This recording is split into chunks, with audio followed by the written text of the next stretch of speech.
Alors on a eu pas mal d'annonces concernant Doctor Who, donc j'avais envie d'en parler aujourd'hui.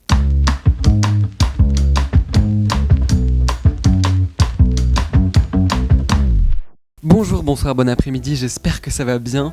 Alors normalement c'est pas dans mes habitudes de faire des vidéos qui parlent de news ou de news concernant Doctor Who, mais j'avoue que là il y a eu pas mal de grosses infos qui sont sorties et j'avais des trucs à dire, donc j'avais envie d'en parler aujourd'hui. Alors comme vous savez sans doute, il y a Comic-Con qui est en train d'avoir lieu à San Diego en ce moment sur les prochains jours, je crois que ça s'arrête le 28 ou le 29.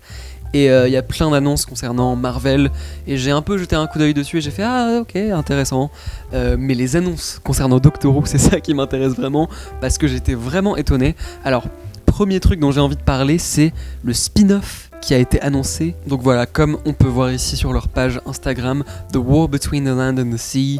Donc je sais pas si vous avez suivi, mais il y a eu plein de rumeurs concernant ce spin-off. Donc à titre personnel, quand j'ai vu ça, c'était pas une surprise par rapport au titre, mais j'étais quand même étonné qu'ils l'annoncent. C'est trop cool, ça fait trop plaisir. Je suis vraiment très content qu'on ait un premier spin-off Doctor Who. Alors il y a des petites annonces de casting, donc en bas, le Colonel dont j'ai oublié le nom et Kate Stewart, donc deux personnages de Unit qui vont être dans la série. On n'est pas trop étonné, mais on a donc deux nouveaux personnages. Il y a Russell Tovey et je sais pas comment prononcer son prénom, donc je vais pas essayer. Mais c'est drôle parce que c'est deux acteurs qui ont déjà été dans Doctor Who, mais Russell T Davies a dit qu'il n'allait pas jouer les mêmes personnages. On va d'ailleurs regarder la vidéo où il en parle. Got a new spin-off coming from the Whoniverse. We've got a 5-part spin-off coming called The War Between the Land and the Sea. C'est ça. Which is the story of the Sea Devils from Doctor Who, which were creatures from 1972. There's a race that lives beneath the oceans. They wake up and they see the state of the oceans that we have put it in. We have wrecked the place, and it is war. It is starring Russell Tovey, who we love, and Mbata Raw. These are the two leads. We're so excited to work with them. They have both been in Doctor Who before. They're not playing the same parts. Ouais, voilà, c'était surtout ça dont j'avais envie de parler. Enfin, la vidéo en général.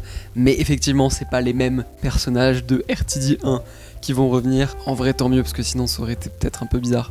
Also coming in The War Between the Land and the Sea is Gemma Redgrave as Kate Lethbridge Stewart. Évidemment. And Alexander Debriant, who's Colonel Christopher Ibrahim who's been in Doctor Who before. And there will be more. That's not all the cast are announcing so far. Ok, donc trop cool. Et déjà, premier truc que j'aimerais dire par rapport à Comic-Con, c'est que ça fait trop plaisir de voir Doctor Who vraiment mis en avant. J'ai l'impression que ça fait depuis... On n'a pas eu ça depuis genre 2018, depuis l'ère précédente avec Jodie Whittaker, avant que ça commence.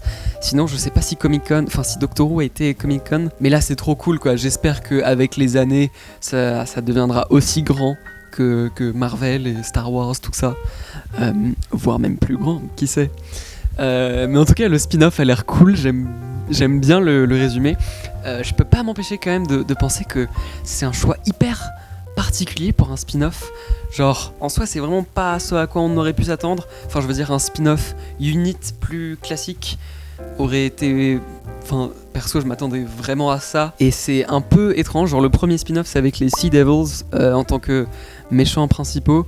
Et en même temps, c'est beaucoup trop tôt, on n'en sait rien. Il commence à tourner en août, il me semble. Et d'un côté, c'est un peu étrange comme choix de premier spin-off. Et d'un côté, je suis juste tellement content qu'on ait des news et qu'on sache qu'il va y avoir un spin-off. Donc je suis juste tellement content que ça va arriver que ça me fait trop plaisir. Il y a Dylan Holm Williams, je crois. Ouais, c'est ça. Dylan Holm Williams qui va réaliser la série, qui avait réalisé 73 Yards et Dot and Bubble, qui étaient genre deux des épisodes les plus beaux et les plus bien réalisés visuellement de la saison précédente. Donc bon, c'est entre de bonnes mains. Sinon, on n'a pas beaucoup d'autres infos. C'est une série qui va être en 5 parties, donc 5 épisodes. On pourrait se dire, c'est quand même court, c'est vraiment genre une mini-série. Et en même temps, si les épisodes durent 1 heure et que c'est vraiment une histoire qui se suit sur 5 parties, c'est pas forcément le même format que Doctor Who, donc c'est pas forcément dérangeant.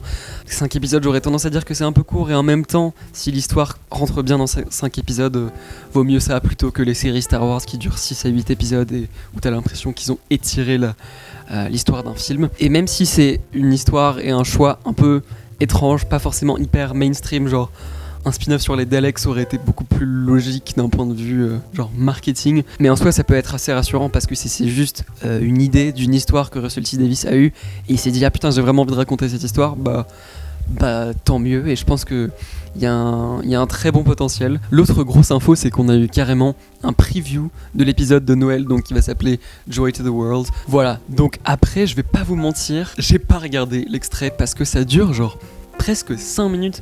Bon, si on enlève l'intro, ok, ça dure 4 minutes. Donc 4 minutes de l'épisode où on voit genre à mon avis ce qui est toute la première partie de l'épisode. Et honnêtement, j'avais un peu pas envie de me faire spoiler. Genre je sais qu'ils vont pas mettre des spoilers dans cet extrait évidemment, mais en soi ça reste beaucoup de scènes de l'épisode qu'on voit et j'avoue que j'ai un peu envie de me garder la surprise des blagues et de l'histoire et des dialogues. Donc j'ai regardé des tout petits bouts par-ci par-là, j'ai regardé un peu les images, c'est impossible d'éviter si tu vas sur Twitter, mais même juste en regardant ça, je trouve que ça a l'air vraiment génial, je trouve que ça a l'air très fun et que le concept est très très rigolo, très absurde, très Doctor Who finalement, très, très anglais. Et on a un Silurian qui apparaît à la fin avec Ncuti avec un nouvel outfit, enfin non en fait c'est pas vraiment un nouvel outfit, mais le même outfit mais avec une veste jaune, et si ça devient la silhouette du nouveau Docteur, enfin de toute façon j'ai l'impression que c'est déjà le cas, c'est très cool et j'aime bien le fait qu'on ait plein de variations. Mais bon, l'épisode il sort dans genre 5 mois, donc j'ai pas envie de regarder une bonne section de l'épisode maintenant. Bon voilà, c'était les infos principales. On a aussi le nouveau Sonic qui a été annoncé, je suis assez mitigé sur ce design, on va pas se mentir, la forme est juste trop étrange, mais le jouet a l'air d'être assez qualitatif, donc c'est cool pour les gens qui y sont, et pour les autres on va devoir attendre septembre, donc c'est relou. C'est relou, je me doute que c'est pour des raisons techniques, mais ça reste vraiment relou. Mais voilà, je pense que ça va être à peu près tout. J'avais surtout envie de parler de ces 2 trucs, notamment de ce spin-off, dont j'ai vraiment hâte d'en savoir plus. À mon avis, ça sera, vu qu'il tourne le mois prochain, ça sortira pas avant peut-être 2025, peut-être fin 2025, je sais pas, on verra. Mais en tout cas, dites-moi ce que vous en avez pensé de toutes ces infos. Il me semble que c'est les dernières infos qui sont sorties par rapport à Doctor Who, mais il n'y en aura pas d'autres, je crois. Mais voilà, on se dit à très bientôt pour de nouvelles vidéos. Je vous fais de gros bisous.